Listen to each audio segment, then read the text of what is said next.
থাপড়াইয়া কানটান সব গরম করে ফেলাবো। 5 মিনিটের মধ্যে দোকানে আসো। মানে উপজেলা কৃষি অফিস আপনাদের পাশে আছে। রিটেলাররা এখানে একটা ফায়দা লুটতেছে। হ্যালো কলিজার বন্ধুরা, কেমন আছেন সবাই? আশা করি ভালো আছেন। আমি আপনাদের দয়া আল্লাহর অশেষ রহমতে ভালো আছি। আমি এখন অবস্থান করতেছি বালারহাট বাজারে, ফুলবাড়ি কুড়িগ্রাম।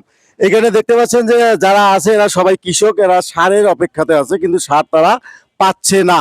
কেন পাচ্ছে না, কি কারণে পাচ্ছে না সেটাও তারা জানে না। ডিলার ঠিক মতো আসতেছে না, সার দিতেছে না। এখন আপনারা ভাবেন যে আমরা যে জমিতে চাষ করি, যেভাবে ফসল ফলাই, সময়ের সার সময়ের ঔষধ যদি সময়ে না পড়ে তাহলে আমাদের ফসল অবশ্যই ভালো হবে না। তাহলে এই যে কৃষকের পেটে লাথি পড়তেছে, এই কারণে আমরা এইখানে নাওডাঙ্গা ইউনিয়নবাসীর যে কৃষকরা আছে তারা আসলে সার পাচ্ছে না।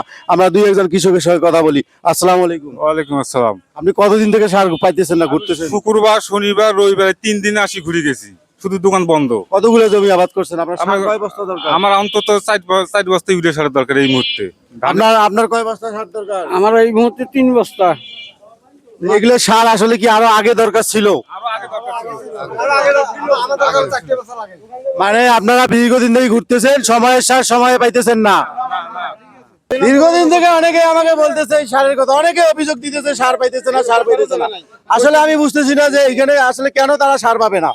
স্যার, আপনি কি কৃষি অফিসার নাকি উপসহকারী? থাপড়াইয়া কানটান সব গরম করে ফেলাবো। 5 মিনিটের মধ্যে দোকানে আসো। হাউন ছেলে কোন জায়গায়? না? এখন ওনাদের কথা হচ্ছে যে ওনারা যে সারটা পাওয়ার কথা, এই সারটা নাকি এখান থেকে চলে যাচ্ছে দোকানদারের কাছে। ওনারা মানে বেশি দামে ওনাদের সার কিনতে হচ্ছে। এই ব্যাপারে আপনি কি বলবেন? আমরা যতক্ষণ পর্যন্ত মানে উপজেলা কৃষি অফিস আপনাদের পাশে আছে, আমি উপসহকারী কৃষি কর্মকর্তা আসাদুজ্জামান। আমি এখানকার এই ডিলারের দায়িত্বে আছি এবং ডিলারের এখানে আমি সারটা নিয়ে মানে দেখাশোনা করি। আপনারা আমাদেরই লোক, আপনাদের সমস্যাগুলো আমি যে দেখার চেষ্টা করব এবং সার আমাদের এখন পর্যন্ত যতটুকু স্টকে আছে আপনাদের যতটুকু প্রয়োজন অনুযায়ী আপনারা নেবেন। অতিরিক্ত সার নেওয়ার চেষ্টা করবেন না এবং কৃষক ছাড়া অন্য কোনো ব্যবসায়ীরা যদি কেউ সার নেয় আমাদেরকে ধরাই দিবেন, আমরা এটার জন্য প্রকৃত ব্যবস্থা গ্রহণ করব। সেটা অবশ্যই, কিন্তু প্রকৃত মানে যে সময় সারটা প্রয়োজন সেই সময় সঠিক সময় যদি যারা সঠিক সারটা না পায় তাহলে তারা কিভাবে মানে ফসল ভালো করে ফলাবে আর কি। না, অবশ্যই যেহেতু ক্রাইসিস মোমেন্ট চলতেছে বর্তমান, যেহেতু একটু সার আমাদের কাছে আছে কিন্তু পর্যাপ্ত পরিমাণ যে সার থাকার কথা, মানে এটা ব্যবসায়ীরা রিটেলাররা এখানে একটা ফায়দা লুটতেছে। তাদের কাছে আমাদের কিছু কৃষক জিম্মি আছে যারা বাকি নেয় বিভিন্ন সময়ে। এই বাকি নেওয়ার কারণে তারা ডিলারদের কাছে আসলে নগদ টাকা দিয়ে কিনতে হয়। এই জায়গাটায় একটু সমস্যা তৈরি হয়েছে যে এখানে আসলে নগদ টাকায় কিনতে হয়, ওখানে গেলে বাকি পাওয়া যায়। এই জায়গাটায় একটা মানে তৈরি হয়েছে। আমাদের অনেক কৃষকের কিন্তু টাকা নাই, তারা নগদে কিনতে পারছে না।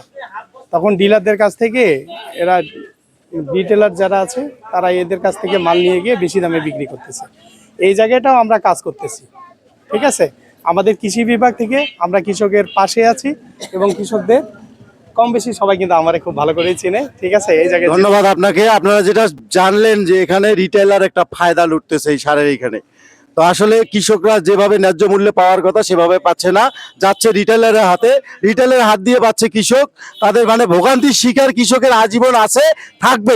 তাহলে দেখেন আমরা কোন জায়গায় অবস্থান করতেছি যে এখনো কৃষকরা যদি সার না পায়, ফেসিস চলে যাওয়ার পরেও যদি কৃষকরা তার ন্যায্য অধিকারটুকু না পায় তাহলে কিভাবে তারা ফসল ফলাবে, কিভাবে আমাদের মুখে খাবার তুলে দিবে?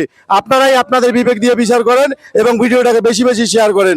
সবাই ভালো থাকবেন, আমার জন্য দোয়া করবেন। আল্লাহ হাফেজ।